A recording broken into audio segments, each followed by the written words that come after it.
Hakikatnya cinta itu ikhlas. Ikhlas itu berarti orang yang mampu mengendalikan egonya.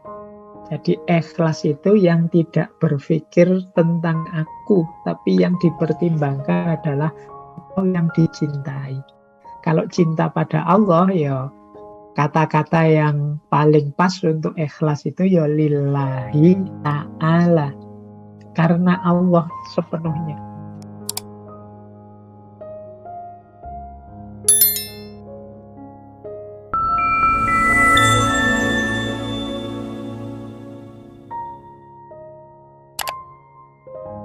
Assalamualaikum warahmatullahi wabarakatuh. Bismillahirrahmanirrahim. Kita lihat dulu ya, gaya berpikirnya, cara berpikir sufistiknya Syekh Ibnu Athaillah ini. Sebelum masuk ke gagasan Mahabbatullah. Jadi tasawuf ini agar bisa diambil manfaatnya oleh banyak orang, para sufi merumuskannya dalam kitab-kitab. Para sufi mengekspresikannya melalui gagasan-gagasan. Meskipun hakikatnya dunia tasawuf itu kan dunia, kalau bahasa filsafatnya eksperiensial, dunia pengalaman. Harus dijalani, harus dialami. Baru kemudian pengalaman ini oleh para sufi, para wali diterjemahkan melalui kitab-kitab, naskah-naskah, ajaran-ajaran, dan lain sebagainya. Mungkin ada yang tanya, Pak, ini kan ngaji filsafat, kok temanya tasawuf? Kan beda, Pak, tasawuf dengan filsafat. Ya, secara substansi ontologisnya kalau bahasa filsafat beda. Tapi sebagai disiplin yang diajarkan, tentu saja tasawuf punya level-level berpikirnya sendiri, punya cara nalar, cara berpikir sendiri. Loh, ini yang kita angkat. Ada banyak bidang-bidang yang bukan filsafat tapi dibahas secara filsafat. Sebagaimana tasawuf ini. Para sufi juga ketika menjelaskan gagasan-gagasan filosofis banyak meminjam cara ekspresi bernalar dan menjelaskan sebagaimana para filosof. Jadi di level itulah kita ada. Makanya sering saya bilang ini nilainya nilai belajar, kita pahami pola-pola berpikirnya, gaya filsafat. Baik, kita lihat cara berpikir sufistiknya Ibnu Athaillah yang nanti mungkin berbeda dengan para sufi yang lain.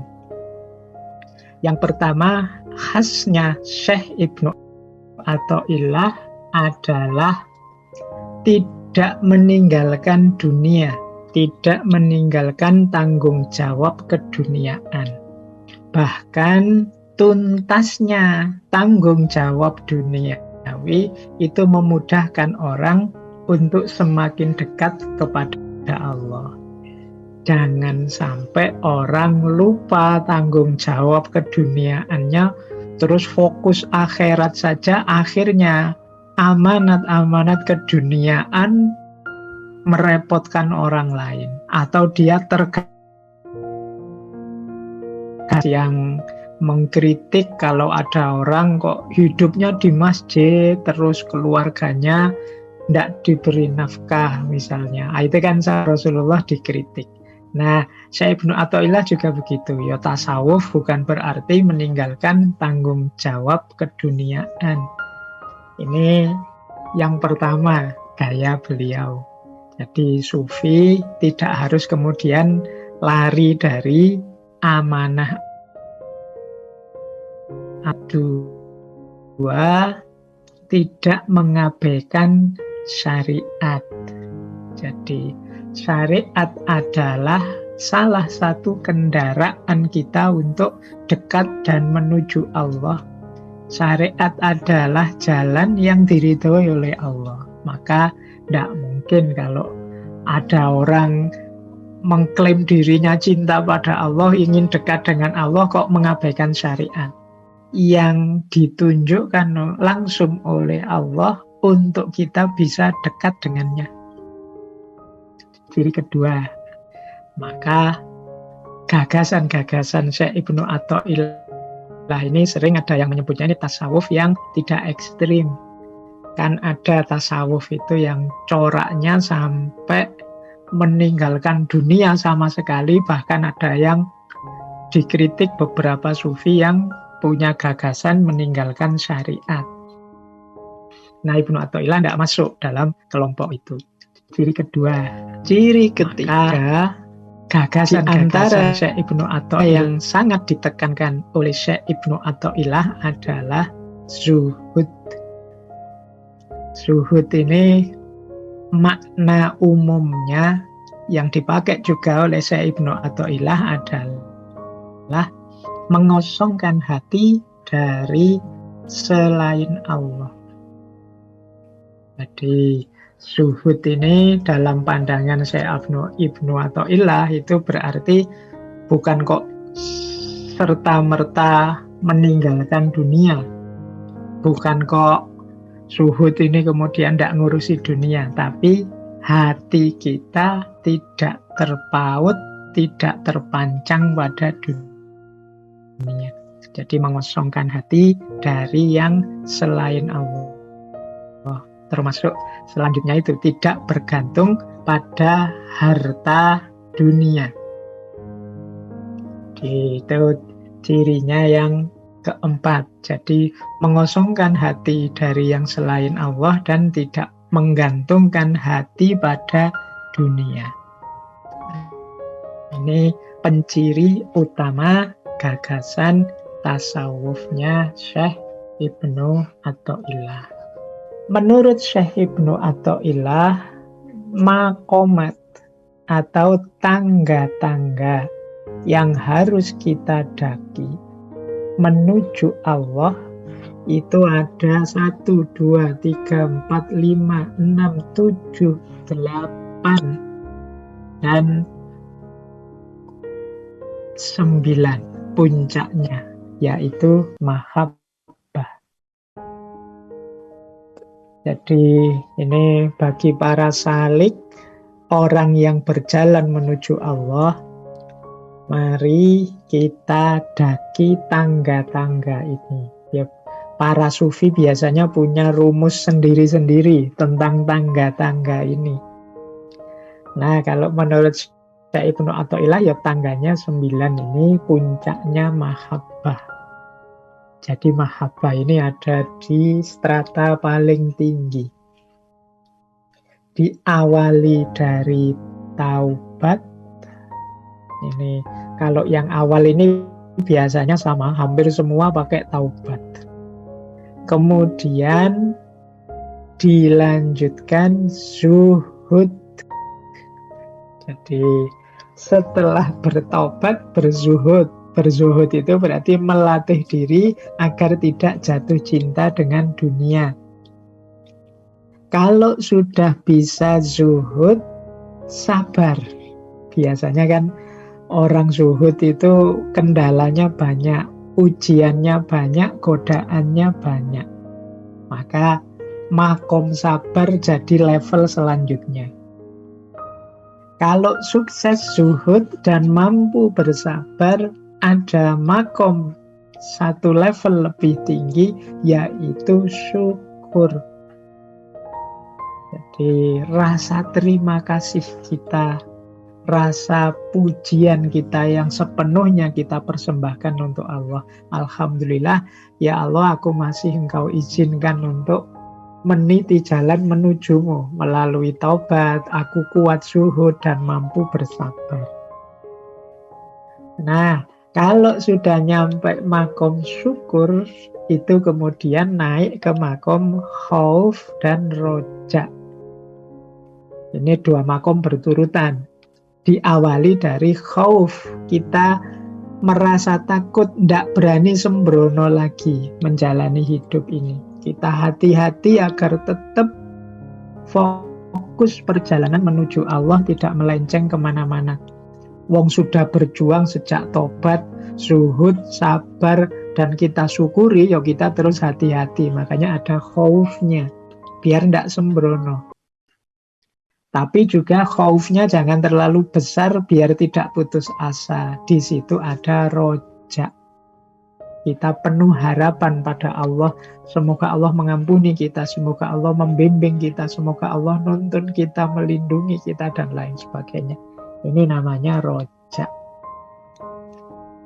Kalau sudah mampu roja dan khauf dan syukur, sabar, zuhud, taubat, ada satu level lebih tinggi, yaitu ridho.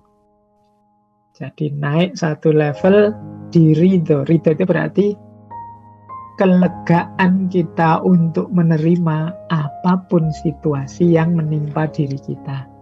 Ini namanya makom ridho. Kemudian naik satu lagi di atas ridho, yaitu tawakal. Kalau tawakal itu kondisi jiwa kita yang mampu memasrahkan segalanya kepada Allah, itu namanya tawakal. Kalau ridho itu coraknya pasif, dalam tanda petik, kita terima apapun situasi, kondisi, takdir yang diberikan pada Allah. Kalau tawakal ini ada unsur aktifnya. Apapun yang kita jalankan, apapun yang kita lakukan, kita pasrahkan hasilnya pada Allah. Setelah yang terbaik kita jalankan, kita kembalikan semuanya pada Allah. Nah, ini namanya tawakal. Nah, pada akhirnya kalau orang sudah mampu ridho dan mampu tawakal, dia akan sampai pada mahabbah. Jadi munculnya rasa cinta kepada Allah. Ya karena sudah mendekat pada Allah sejak taubat, zuhud, sabar, syukur, khauf, roja, ridho, tawakal. Pada akhirnya pasti mahabbah akan lahir diri. Nah, ini makom yang paling tinggi. Di beberapa ulama sufi yang lain, mahabbah ini tidak di makom, tapi adanya di akhwal. Diasumsikan ini anugerahnya Allah. Tapi di kitabnya Syekh Ibnu Athaillah yang Anwir fi Isqatit Tadbir, ini mahabbah ini masuk bagian makomat. Berarti ya kita harus berusaha menumbuhkan rasa cinta pada Allah. Makomat itu kan semakin ke atas semakin sulit. Ya, memang menumbuhkan rasa cinta itu kan tidak mudah. Kita ini manusia yang gampang terdistraksi oleh hal-hal duniawi. Kita manusia yang sulit tawakal. Biasanya kalau kita melakukan sesuatu itu kita matok target. Kalau targetnya tidak terpenuhi, kita kecewa. Sulit kita tawakal. Kita juga sulit ridho. Kita sering mengeluh, sering protes, sering komplain. Kita sering tidak seimbang antara rojak dan khauf. Kita sulit sekali bersyukur. Kita tidak sabaran. Kita mudah tergoda oleh dunia, tidak zuhud, dan kita lupa untuk taubat. Ini kan tangga-tangga ini menunjukkan kesungguhan kita. Nah, kalau orang sudah melakukan 8 tangga sebelumnya, ya kemungkinan mudah untuk sampai di aspek mahabbah. Jadi ini tuntunan dari Syekh Ibnu Athaillah As-Sakandari. Baik, saya lanjutkan. Sekarang kita mulai masuk ke penjelasan tentang mahabbah. Tidak apa-apa ya, tadi putus sebentar, tapi kan belum masuk pembahasan intinya. Bismillah. Nanti yang saya tampilkan di layar ini semuanya saya ambil dari kitab Al-Hikam. Meskipun modelnya tematik ya, jadi tidak urut. Saya urutkan sendiri sesuai logik penyampaian kita malam hari ini, biar lebih mudah kita memahami mahabbah atau cinta. Saya awali dari hakikat-hakikatnya cinta atau hakikatnya mahabbah. Yang pertama, mahabbah itu adalah anugerah dari Allah, di pemberian Allah. Dalam Al-Hikam, Syekh Ibnu Athaillah menyatakan ada sebagian orang yang Allah jadikan berkhidmat kepadanya dan sebagian lainnya Allah istimewakan dengan mencintainya. Kepada masing-masing golongan, baik golongan ini maupun golongan itu mendapatkan bantuan dari kemurahan Rabb-Mu. Dan kemurahan Rabb-Mu, Tuhanmu, tidak dapat dihalangi. Jadi memang merupakan ketentuan dari Allah, ada orang itu yang diposisikan oleh Allah di level berkhidmat sepenuhnya pada Allah, level ibadah. Ada juga orang-orang yang diistimewakan oleh Allah untuk sampai di level mahabbah. Ya dua-duanya baik. Masing-masing golongan ini mendapatkan kemurahan dari Tuhan. Kita ini jadi abid atau asyik, kalau dalam bahasa Arabnya ya. Abid itu orang yang fokus beribadah, mengabdi pada Allah, atau asyik, orang yang sangat mencintainya. Ini dua-duanya adalah dari Allah. Jadi jangan ditanding-tandingkan, jangan diadu. Kita kan sering ngadu, ala itu lama ngerti ini fikih stok kurang dalam, itu lama tasawuf itu sesat. Enggak, dua-duanya anugerahnya Allah, dua-duanya dicintai oleh Allah. Kita yang nyinyir, ini yang bermasalah. Jadi memang ada orang yang dijadikan oleh Allah berkhidmat kepadanya, ada orang yang diistimewakan oleh Allah untuk mencintainya. Dua-duanya penting untuk kita syukuri. Nah, berarti apa? Oh, berarti cinta itu memang hakikatnya anugerah dari Allah. Kita bisa sih memaksa diri kita untuk patuh, untuk taat pada Allah misalnya. Tapi kalau rasa cinta ini kan bisa dipalsukan. Kalau Allah menumbuhkan rasa cinta itu, ya ketaatan kita, kepatuhan kita itu biasanya ya muncul karena kewajiban-kewajiban, dorongan-dorongan, tanggung jawab, dan lain sebagainya, tapi bukan cinta. Baik, saya lanjutkan. Jadi hakikat mahabbah yang pertama itu anugerah. Karena itu anugerah, maka teman-teman mintalah kepada Allah atau lakukan segala yang teman-teman tahu yang mengundang ridhonya Allah dan perkenan Allah sehingga menganugerahkan rasa cinta itu.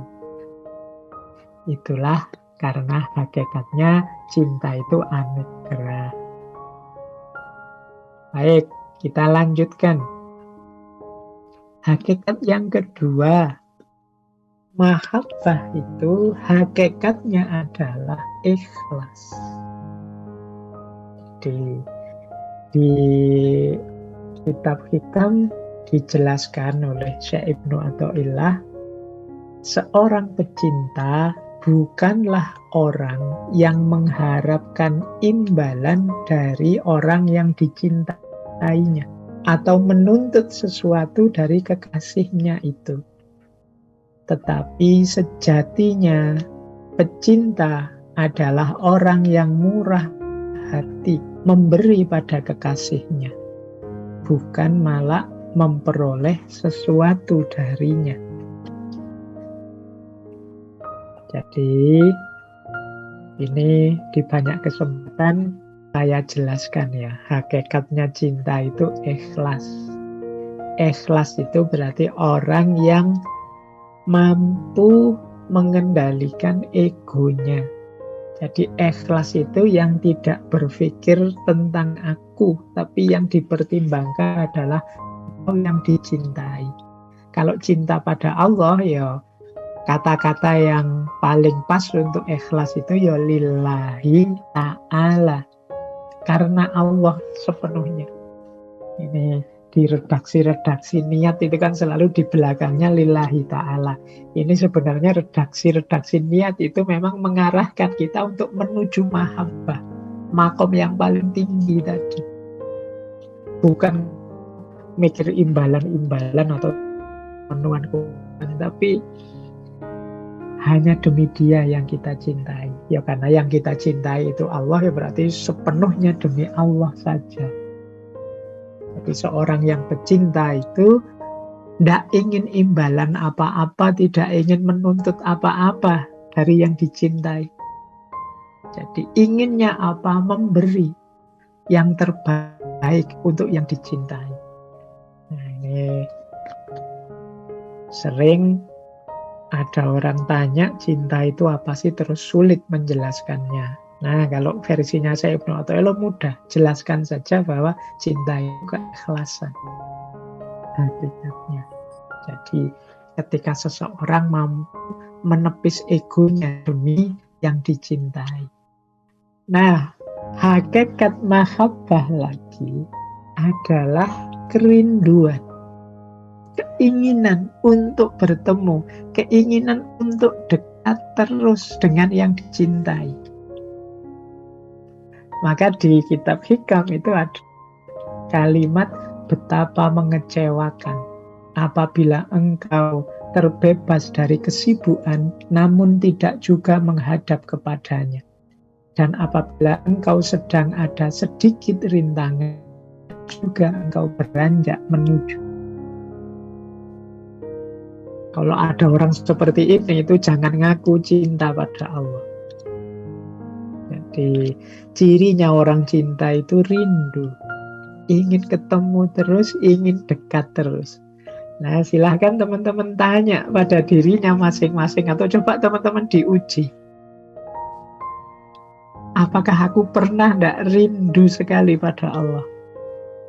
Ingin dekat terus. Nah, atau lebih sering lupa.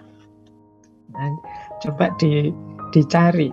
Sedikit-sedikit pasti ada momen-momen yang teman-teman rindu. Karena ini memang sifatnya agak hakiki kepadanya. Tapi sering kita tepis, kita singkirkan. Makanya di Hikam disebut alangkah mengecewakan. Kalau kita sedang longgar, tidak ada kesibukan apa-apa, tapi kok tidak menyibukkan diri menghadapnya. Atau ada kesulitan, tapi kok kita tidak segera menyapanya. Jadi tidak segera menuju dia. Wong kalau kita kesulitan itu kan sebenarnya Allah sedang merindukan kita agar kita datang hadir ke hadiratnya. Jadi hakikat cinta selanjutnya adalah kerinduan. Orang yang mencintai pasti rindu, baik dalam situasi senang atau dalam situasi sulit, ingin terus dekat dengan yang dicintai. Nah, jadi ini ukuran kita cinta atau tidak. Terus, hakikat cinta selanjutnya menurut Al-Hikam adalah hadirnya sang kekasih di mana saja. Ini maksudnya apa? Orang yang mencintai itu ada atau tidak ada yang dia cintai, dia tetap sibuk terus tentang yang dicintai, tentang kekasihnya tadi. Jadi, tapi kan kadang ada LDR Pak, misalnya yang jarak jauh itu. Iya sih, long distance kita hubungannya jarak jauh, tapi kadang-kadang justru dengan jauh itu pikiran kita malah sibuk terus tentang dia yang jauh. Sekarang sedang ngapain ya? Sekarang kesibukannya apa ya? Ini PPKM ini jangan-jangan dia sedang di rumah sendirian, atau dia jangan-jangan sakit, atau dia jangan-jangan, kita sibuk terus tentang dia. Jadi meskipun mungkin wujudnya tidak ada, tapi pikiran kita sibuk terus tentang kekasih kita. Hadirnya kekasih di mana saja. Di banyak presentasi sering saya ilustrasikan kan, kalau orang jatuh cinta itu kemana saja, melihat apa saja, selalu dihubungkan dengan yang dia cintai.